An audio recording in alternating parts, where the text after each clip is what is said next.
Assalamu alaikum. Students, today we are going to discuss what is business income and how we measure business income. Whatever is the nature of business and whatever are the boundaries in which the business is working within the country or outside the country, its international context or the national context, business income can be measured or can be understand in terms of profitability, liquidity, or net income. Now, what is the difference among the three? Profitability basically refers to the company improvement in its margin. And what is the margin? You can say for the purpose of profitability, when we say that the revenue minus cost, or when we look for our income statement, we generally say that the gross profit is always equal to the revenue minus cost of goods sold. Here, income statement of a business where revenue is equal to 1,02,007 and cost of goods equals 39,023. And what is the gross profit? It is 62,984. It means that the gross profit is equal to revenue minus cost of goods sold. And whenever there is an increase in the margin, there is increase in the profitability. Let's suppose आपका margin जो है वो increase हो जाता है, आपकी का revenue 1,02,000 है, या 1,05,000 हो जाता है और cost of goods sold remain the same, तो आपकी प्रॉफिटेबिलिटी इंक्रीज हो जाएगी. And in the other case, अगर रेवेन्यू सेम रहता है 1,02,000 और कॉस्ट ऑफ गुड्स सोल्ड कम हो जाती हैं, सिर्फ फॉर एग्जांपल 35,000 पे चली जाती हैं, तो भी आपका ग्रॉस प्रॉफिट जो है वो इंक्रीज कर जाएगा. तो in simple terms it means that whenever there is an increase in the margin, there is an increase in the gross profit और the profitability of the business. तो prospect of the business or the company depends on the gross profit and it increases with the increase in the margin. Whereas on the other hand, liquidity क्या होती है? Liquidity refers the ability of the firm to meet its short term obligations. Liquidity में short term और long term obligations दोनों consider होती हैं, but for general purpose or specifically if we talk about the current liquidity or short term liquidity, तो हम फिर उसमें सिर्फ शॉर्ट टर्म जितने भी लोन्स हैं या ऑब्लिगेशंस हैं उनको कंसिडर करते हैं. Now it is not necessary कि अगर फर्म जो है उसकी प्रॉफिटेबिलिटी अच्छी है तो वो लिक्विड भी होगी इन नेचर. रीज़न बीइंग कि आपकी प्रॉफिटेबिलिटी मैटर कर रही है your revenue minus your cost of good sold, whereas your liquidity depends और it is the state at which the company is able to pay off its obligations. अब ये ज़रूरी नहीं है कि कंपनी ने जो कुछ इन्वेस्ट किया हुआ हो वो कंपनी ने शॉर्ट ड्यूरेशंस के लिए किया हो. It may be company have invested heavily in the future projects of the company, और वो फ्यूचर प्रोजेक्ट्स जो हैं वो करंटली रिसीवेबल्स की फॉर्म में अवेलेबल हैं and they are not available in the petty cash और द कैश फॉर्म और the near to cash form. It means कि फर्म के पास कैश अवेलेबल नहीं है, फर्म के पास अकाउंट रिसीवेबल्स अवेलेबल हैं for those projects which they have invested for the long term. तो इसका मतलब हुआ कि अगर कंपनी प्रॉफिटेबिलिटी और जो कंपनी का प्रॉस्पेक्ट ऑफ ग्रोथ है वो गुड है, तो ज़रूरी नहीं है कि कंपनी लिक्विड भी हो. और इस प्रॉब्लम को हैंडल करने के लिए कि कंपनी की लिक्विडिटी मैच होनी चाहिए उसकी प्रॉफिटेबिलिटी से, normally companies work on the working capital management. अब वर्किंग कैपिटल मैनेजमेंट क्या होता है? Basically is the difference between the profitability and the liquidity. For general purpose, profitability basically measure the how well the company is performing, कि company कितना अच्छा जो है वो परफॉर्म कर रही है. Whereas liquidity is it is measured for a particular time or it shows what's the cash position of the business as. Working capital management किस तरीके से हेल्प करता है कंपनी को अपनी प्रॉफिटेबिलिटी और लिक्विडिटी को मैनेज करने में? that it helps in creating balance between investing cash and holding cash. But it says कि आपने कैश कितना इन्वेस्ट करना है या कितना परसेंट जो है वो आप कैश इन्वेस्ट कर सकते हो और कितने परसेंट आपको कैश जो है वो लिक्विड फॉर्म में अपने पास होल्ड करना चाहिए, सो दैट कि आप जो भी आपने करंट टाइम रिक्वायरमेंट्स हैं या जो आपकी ऑब्लिगेशंस हैं आप उनको फुलफ़िल कर सको. अब working capital is always equal to current assets minus current liabilities. आपके करंट एसेट्स क्या होते हैं कि आपने जो कैश, मार्केटेबल सिक्योरिटीज़ या आपके अकाउंट रिसीवेबल्स जो हैं वो आपके करंट एसेट्स में होते हैं. Whereas your current liabilities are all short term liabilities generally ranging from 6 months to 1 year, जो कि आपने पे ऑफ करनी होती है विद इन दिस पीरियड, उसको हम शॉर्ट टर्म या फिर करंट लाइबिलिटीज़ कंसिडर करते हैं.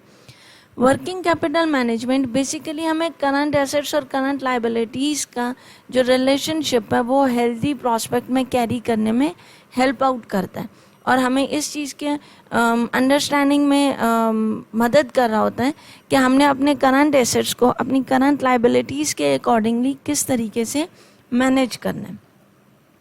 अब जो आपकी प्रॉफिटेबिलिटी है वो आपकी बेसिकली फाइनेंशियल परफॉर्मेंस को मेजर कर रहा होता है कि इन नंबर गेम्स आपने कितना अर्न किया, कितना आपके पास प्रॉफिट जनरेट हो रहा है, आपके टोटल जितना भी रेवेन्यू है उसमें से आपकी कॉस्ट ऑफ गुड्स सोल्ड निकालने के बाद आपकी प्रॉफिटेबिलिटी जो है वो कंसिडर हो जाती है या फिर मेजर हो जाती है. Where is your liquidity is the major of your cash position, कि कितना बिजनेस के पास कैश अवेलेबल है for this purpose, for paying off your liabilities और for paying off your immediate obligations. अब प्रॉफिटेबिलिटी जो है वो डिग्री ऑफ जनरेटिंग मार्जिन्स है. We have already said that profitability is equal to revenue minus your cost. तो फिर जो margins हैं वो कितने हैं या वो किस तरीके से इंक्रीज़ और डिक्रीज़ हो रहे हैं, आपकी profitability basically degree of generating margins है. Where is your liquidity is a conversion of sales into cash है. अब जब भी आपने सेल्स जनरेट होती हैं, it is not always in the form of cash. आपने से for example account receivables generate हुए अगेंस्ट योर सेल्स, तो आपने कहा कि मेरे पास 1 लाख की सेल्स थी और उसके अगेंस्ट मेरे अकाउंट रिसीवेबल्स जनरेट हुए जो कि से फॉर एग्जांपल 80,000 के और 20,000 का मुझे कैश रिसीव हुआ.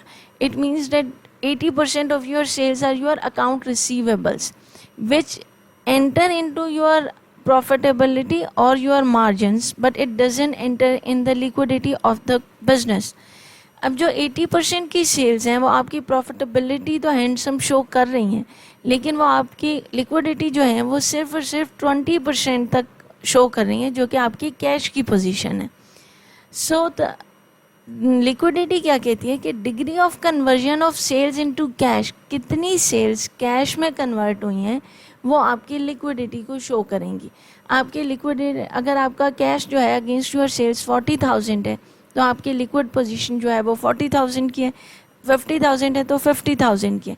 तो लिक्विडिटी ज़्यादा क्लियर पिक्चर शो कर रही होती है कि against your sales how much you have receive the cash, और कैश होगा तो आप अपने शॉर्ट टर्म लाइबिलिटीज़ को या ऑब्लिगेशंस को पे ऑफ कर सकोगे.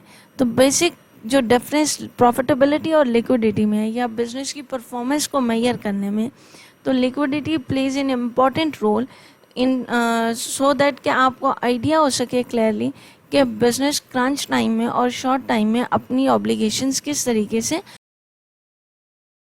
फिल कर रहा है. अब प्रॉफिटेबिलिटी जब आपकी फाइनेंशियल परफॉर्मेंस को मेजर कर रही है तो प्रॉफिटेबिलिटी जो है वो इनकम स्टेटमेंट में नरेट हो रही है as an net profit, whereas liquidity is viewed in balance sheet on the current asset section, which shows the marketable securities or the prepaid expenses and inventories which are apart from the cash. अब previously हमने discuss किया कि 3 चीज़ें हैं जिनको business जो है या अकाउंटेंट्स जो हैं वो कंसिडर कर रहे होते हैं: प्रॉफिटेबिलिटी, लिक्विडिटी और net income. We have already discuss किया प्रॉफिटेबिलिटी और लिक्विडिटी का क्या डिफरेंस होता है. अब अगर हमने in proper terms business income को मेजर करना हो, then why accountants consider or necessarily take into consideration the number mentioned in the net income block of the income statement.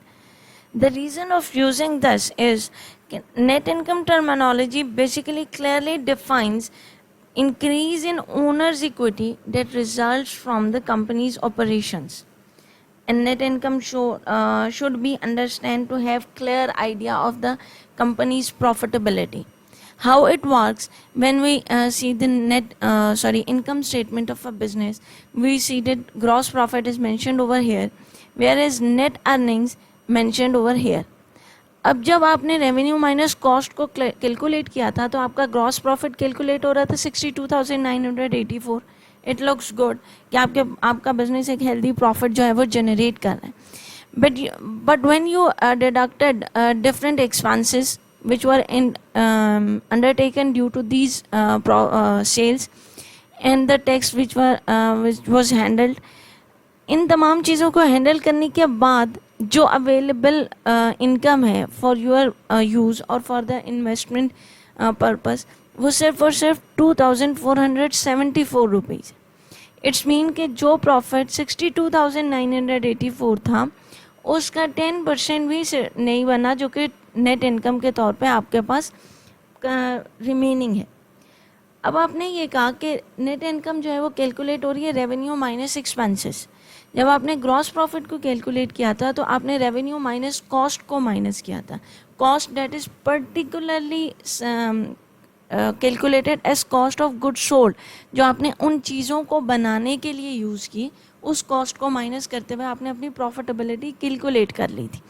Where is net income is calculated after deducting all expenses, all general expenses, sales and salaries and benefits, rent and overhead, depreciation and amortization, interest and taxes.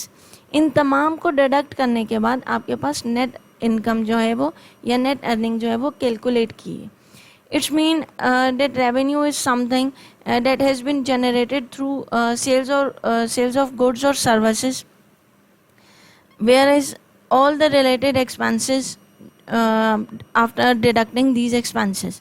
And expenses जो हैं वो refer किस चीज़ को कर रहे होते हैं? Cost of selling goods और रेंडिंग सर्विसेज, लाइक सैलरीज हैं या रेंट एक्सपेंसेस हैं या इंटरेस्ट है, कॉस्ट ऑफ डूइंग बिजनेस और एक्सपायर्ड कॉस्ट है. इन तमाम को माइनस करके आपके पास नेट अर्निंग्स आ जाती. अब ये जो नेट अर्निंग्स हैं आप इसको मूव करते हो in your balance sheet under the head retained earnings. We have already discussed कि आपके बैलेंस शीट में आपकी ओनर्स इक्विटी वाली साइड पर जो है रिटेन्ड अर्निंग्स प्लग इन होती हैं. और ये जो रिटेन्ड अर्निंग्स हैं वो आप किधर से नंबर्स लेकर आते हो?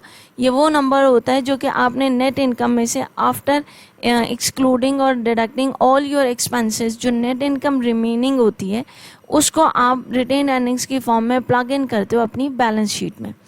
ये रिटेन अर्निंग्स की अमाउंट आपकी ओनर्स इक्विटी को इंक्रीज या डिक्रीज कर रही होती है. If you have added something it means that your owners equity have been increase, और if you have deducted something और there is a negative balance then it means that your owners equity has been reduced. तो आपकी owners equity आपकी directly relate कर रही है with your net income. इसलिए accountants जो हैं instead of gross profit they generally consider to check the worth और the position of the business they consider net income और नेट अर्निंग्स, क्योंकि नेट अर्निंग्स जो हैं वो डायरेक्टली इफेक्ट कर रही होती हैं आपकी ओनर्स इक्विटी को.